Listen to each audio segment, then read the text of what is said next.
Are the Toronto Maple Leafs seriously considering Jack Roslovic, a 28-year-old forward who's bounced around multiple teams and has never topped 50 points in a season, as the answer to their offensive depth needs?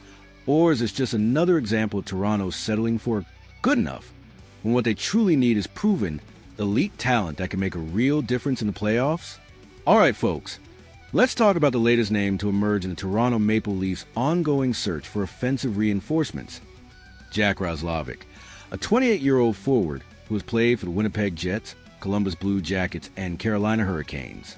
According to this report, Toronto is among the teams showing interest in Roslovic, viewing him as an opportunity to add depth to their attack with a player who can play both center and right wing. But before we get too excited or too dismissive, let's break down exactly what Roslovic brings to the table, whether he's truly the right fit for Toronto's needs, and whether this is a smart strategic move or just another case of the Leafs chasing mid-tier talent when they should be aiming higher. Let's start with the player himself. Jack Roslovic is a 28-year-old forward who was drafted by the Winnipeg Jets in the first round, 25th overall, in 2015. He is a Columbus, Ohio native who has shown flashes of offensive ability throughout his career, but has never quite established himself as a consistent top-six producer. Last season with the Carolina Hurricanes, he recorded 9 goals and 26 points in 56 games. Those are respectable depth numbers, but they're not the kind of production that screams game changer or difference maker. The report describes Roslovic as possessing good game reading, intense movement, and the ability to create plays at speed, in addition to adapting well to different tactical schemes. That's a fair assessment. Roslovic is a skilled player who can contribute offensively, and his versatility, the ability to play both center and wing, is valuable for roster flexibility. However, we need to be realistic about what he is. He's a depth forward, a third-line player who can occasionally move up to the second line, but he's not a true top-six talent who's going to drive offense consistently. One interesting element mentioned in the report is Roslovic's previous relationship with Auston Matthews. Both players were part of the United States development program and share a history from early in their careers. That connection is viewed as a factor that could facilitate Roslovic's adaptation to the Maple Leafs environment if the negotiation materializes. Personal connections and chemistry can certainly help, but they shouldn't be the primary reason for making a roster move. The player needs to fit the system and provide the necessary skills, regardless of past relationships. Now, let's address the elephant in the room, the salary cap. The report correctly identifies that the main challenge for the Toronto Maple Leafs at the moment is the salary cap limit. The team operates close to the maximum value allowed by the league, which requires careful movements to make any signing viable. This is absolutely true. Toronto is in a tight cap situation, and adding any player, even a depth forward like Roslovic, would require corresponding moves to create space. The question becomes, is Jack Roslovic worth the effort and the cap gymnastics required to bring him in? If Toronto has to move out other players or make significant financial adjustments to accommodate Roslovic, is that the best use of their limited resources? Or should they be saving that cap space and those assets for a more impactful acquisition?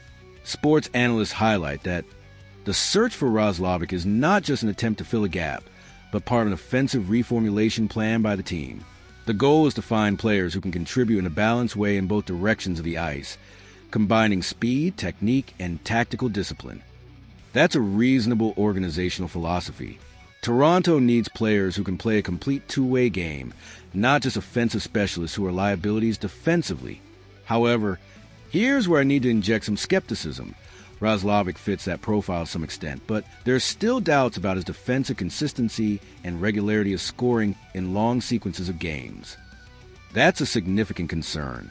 If Toronto is going to invest cap space and roster spot in a player, they need someone who can be relied upon consistently, not someone who has question marks about their defensive play and scoring consistency. The report states, on the other hand, the possible arrival of Roslovic would bring clear benefits. He is considered an intelligent player, with good transition ability and reading of spaces, characteristics that align with the Leafs' offensive style. His cost, compared to elite stars, is relatively accessible, which makes him an attractive option for a team that needs to reinforce the attack without sacrificing financial balance. That's the optimistic view, and it has merit. Roslovic will be a relatively low-cost addition who can provide depth scoring and versatility. He's not going to break the bank, and he could be a useful piece in the bottom 6. But here's my concern. Is relatively accessible and useful depth piece really what the Toronto Maple Leafs need right now? This is a team that has been eliminated in the first or second round of the playoffs for years. They don't need more good enough players. They need difference makers, impact players who can elevate their game in crucial moments. Within the locker room, it's believed that Roslovic's presence could add experience and energy. Even though he's not a first-line name, he has a profile of an athlete who helps maintain competitive pace, especially in rotation situations and during long playoff series. For a team that has been chasing a title for years, this type of depth can be decisive. That's a fair point. Playoff success often comes down to depth, to having reliable players throughout the lineup who can contribute when called upon. Roslovic could provide that. But again, we need to be realistic about expectations. He's not going to be the player who scores the game-winning goal in Game 7 of the Stanley Cup final. He's a depth piece who can help, but he's not a savior. Here's my take. Leafs Nation. Jack Roslovic is a fine player, a useful depth forward who can provide versatility and some offensive contribution. If Toronto can sign him to a reasonable, short-term contract without having to make significant roster sacrifices or cap gymnastics, then sure, it's worth exploring. He could be a solid addition to the bottom 6, and his connection with Auston Matthews might help with chemistry and adaptation. However, if pursuing Roslovic requires significant cap maneuvering, if it means moving out other useful players, or if it prevents Toronto from making more impactful moves down the line, then I would pass. The Leafs need to be strategic and disciplined in their approach. They can't afford to waste cap space and roster spots on players who are just good enough. They need to be constantly searching for impact players, for difference makers who can elevate the team in crucial moments. Roslovic is not that player. He's a depth piece, and while depth is important, it shouldn't be the primary focus for a team with championship aspirations. Toronto needs to be aiming higher, pursuing players like Owen Tippett, Colton Parayko, or other impact talents who can truly transform the roster. In summary, Jack Roslovic is a strategic target for depth, but Toronto depends on financial adjustments and internal consensus to advance in negotiations.